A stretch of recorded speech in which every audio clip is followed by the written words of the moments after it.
নৱবৰ্ষৰ প্ৰথম দিনটোতেই গোচৰ শূন্য জিলাৰূপে পৰিগণিত হ'ল মাজুলী। ৰাজ্যৰ ভিতৰতে গোচৰ শূন্য হৈ থাকিল মাজুলীত।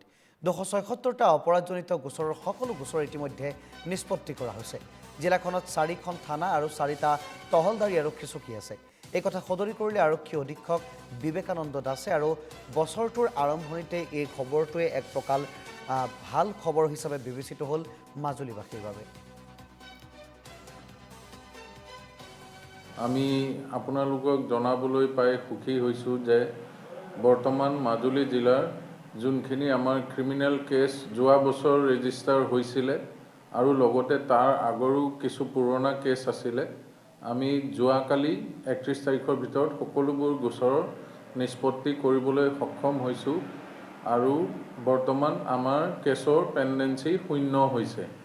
ইয়াত আমাৰ যোনখিনি অফিচাৰ আছে তেওঁলোকে বহুখিনি কষ্ট কৰিছে, তাৰ বাবে মই তেওঁলোককো অশেষ ধন্যবাদ জনাইছোঁ।